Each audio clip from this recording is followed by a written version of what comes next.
Hello guys, स्वागत है आपका हमारे अपने यूट्यूब चैनल में। आज मैं आपको बताने वाला हूँ अस्कमांतिक इंतकाम और लव लॉजिक रिवेंज का एपिसोड नंबर 30। तो चलिए शुरू करते हैं। इस एपिसोड की स्टार्टिंग में हमें दिखाया जाता है कि ओजान और इसरा अतलास के साथ बैठे रहते हैं। तभी उनके गेट पे बेल रिंग होती है और गेस वॉट, बाहर रूया रहती है जो कि कुछ डॉक्यूमेंट्स लेकर के आई थी। और जब वो घर के अंदर आती है तो बताती है एक्सीडेंट के कारण उसे थोड़ी सी चोट आ गई थी। तो ओजान उसे हॉस्पिटल लेकर के जाता है और हॉस्पिटल ला करके रूया उसे बताती है कि उसने आज सुबह से कुछ नहीं खाया है। तो ओजान उसे एक रेस्टोरेंट में लेकर के जाता है खाना खिलाने के लिए। इधर अकरम अपने घर में बहुत ज़्यादा ही परेशान था बिकॉज एलिफ उससे बातचीत नहीं कर रही थी और वो उसे 294 कॉल्स कर चुका था अभी तक, लेकिन एलिफ ने उसकी एक भी कॉल पिक नहीं की थी। तो मैनेस्की अकरम को एडवाइस करती है कि वो हज़ारों बार कॉल करे, लेकिन वो एलिफ पे गिव अप नहीं कर सकता था। अगले दिन मॉर्निंग में ईसरा और रज़ान साथ में ऑफिस आता है तो मूसा उन्हें बताता है कि हमारी कंपनी की कंडीशन धीरे धीरे ख़राब होती जा रही है। और ईसरा भी उसे स्टॉक की प्राइस दिखाती है कि वो गिर रही थी अभी भी। उसके बाद रूया को दिखाया जाता है जो कि बैरिश से बात करने के लिए जाती है और उसे पता चलता है कि बैरिश के पास बहुत ज़्यादा ही कर्जा है किसी का और वो अब उससे मांगने के लिए बैरिश के पास बार बार आ रहे हैं। फिर मिस्टर हिकमत कॉल करते हैं ओजान को और बोलते हैं कि उन्हें एक इन्वेस्टर मिल गया है जो कि ओजान की कंपनी में इन्वेस्ट करने के लिए इंटरेस्टेड है और वो आज शाम को उनके साथ लंच पे जाने की बात करता। अकरम एलिफ के घर जाता है उससे बात करने के लिए, लेकिन एलिफ बात करने से मना कर देती है और फिर घर के अंदर चली जाती है। इधर ईसरा और ओजान न्यू इन्वेस्टर से मिलने के लिए जाते हैं, लेकिन उनके रास्ते में ही एक ट्रैफिक लग जाता है और फिर वो लोग फाइनली दौड़ते दौड़ते पहुँचते हैं इन्वेस्टर के पास। वहीं ज़ुमरत आंटी को ही पता चल चुका था कि ओजान की कंपनी पे सील लगाने के लिए कुछ लोग आए थे, तो वो बहुत ज़्यादा ही टेंशन में आ जाती हैं और वो ओजान को कॉल करती हैं, लेकिन ओजान उन्हें विश्वास दिलाता है कि ऐसा कुछ भी नहीं होगा और जल्दी ही सब कुछ ठीक हो जाएगा। ओजान की कंपनी में जो न्यू इन्वेस्टर इन्वेस्ट करने की सोच रहे थे उनका नाम मिस्टर हिमेश था और ईसरा और ओजान उनसे मिलने के लिए पहुँचते हैं और डिनर में सब कुछ परफेक्टली चलता रहता है एंड वे लोग रेडी हो जाता है इन्वेस्ट करने के लिए ईसरा और ओजान की स्ट्रगल स्टोरी सुनने के बाद। लेकिन तभी वहाँ पर लैला आ जाती है और फिर ईसरा बहुत ज़्यादा ही गुस्सा हो जाती है और ईसरा और ओजान में लड़ाई होने लगती है, लेकिन ओजान ईसरा को एक्सक्यूज़ करके थोड़ा साइड में लेकर के जाता है और समझाता है, लेकिन ये सारी बातें हैमिश की पत्नी सुन लेती है और ओजान और ईसरा को अब सारा सच बताना पड़ता है कि उनके बीच अभी क्या चल रहा है। मैनिस्की भी बहुत ज़्यादा ही टेंशन में थी। एलिफ और अकरम की सिचुएशन को सही करने के लिए ज़ैनब से बात करती हैं और सजेशंस लेती हैं। ज़ैनब एलिफ को कॉल करके रेस्टोरेंट में बुलाती है, लेकिन एलिफ आने से मना कर देती है और अब ईसरा और ओजान अपनी सारी सिचुएशन बता करके वहाँ से जाने वाले रहते हैं। तभी उन्हें हिमिश बोलते हैं कि आप लोग कॉन्ट्रैक्ट कब साइन करना पसंद करेंगे एंड गेस व्हाट, वो अभी भी इंटरेस्टेड थे ओजान की कंपनी में इन्वेस्ट करने के लिए, मगर उनका एक नेफ्यू था एफए जो कि ओजान की कंपनी में उनके तरफ से एक कोऑर्डिनेटर के रूप में वर्क करेगा और सारी चीज़ों पे नज़र रखेगा और ओजान इसके लिए रेडी हो जाता है। जब एलिफ अपने घर वापस जाती है तो वो देखती है कि उनकी मॉम एक डिवोर्स लॉयर से बात कर रही होती है और बोलती है कि एलिफ तुम अपना केस जल्दी से इनसे निपटा लो, फिर तुम वीना फिर से चली जाना पढ़ने के लिए।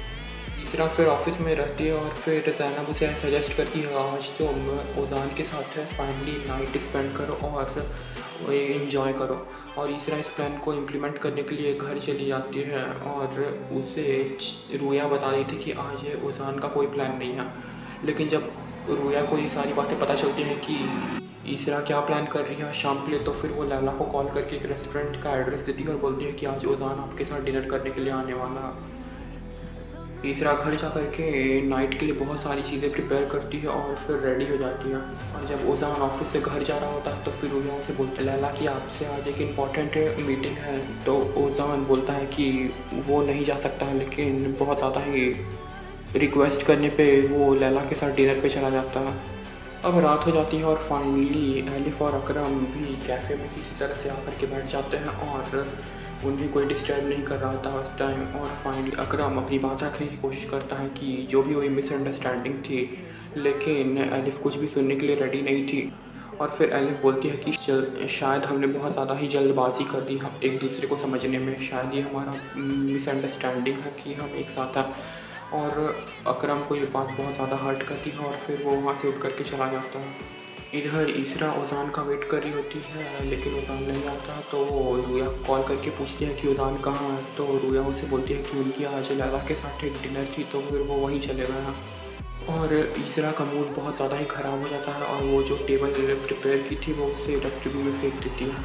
फिर रोया अपने दोस्त से मिलती है और बैरिश से बोलता है कि उसे बहुत ज़्यादा ही पैसों की अब ज़रूरत पड़ रही है और रोया से हेल्प मांगता और बोलता है कि हमें अब ओजान के घर में चोरी करनी चाहिए, मेरी नीड इससे ही पूरी हो सकती है। लेकिन वो रोया के पास ओजान के घर की चाबी थी, तो बैरिश रोया को फोर्स कर रहा था ये करने के लिए, लेकिन रोया इससे मना कर देती है। अब ज़ुमरत आंटी को भी पता चलता है कि एलिफ और अकरम बात कर रहे हैं मैसी के रेस्टोरेंट में, तो वो उन्हें अलग करने के लिए चाहती हैं। फिर ओजान जब घर आता है तो वो देखता है इसरा का बहुत ज़्यादा ही ख़राब मूड और उनके बीच कुछ टफ कन्वर्सेशंस होती हैं और इसरा फिर सोने चली जाती है। और फिर ज़ुमरत आंटी को दिखाया जाता है अगले दिन मॉर्निंग में, जो कि अकरम के पास आती हैं अपने डिवोर्स लॉयर को लेकर के और बोलती हैं कि तुम इनसे कंसल्ट कर लो और जल्दी से जल्दी डिवोर्स ले लो एलिफ से।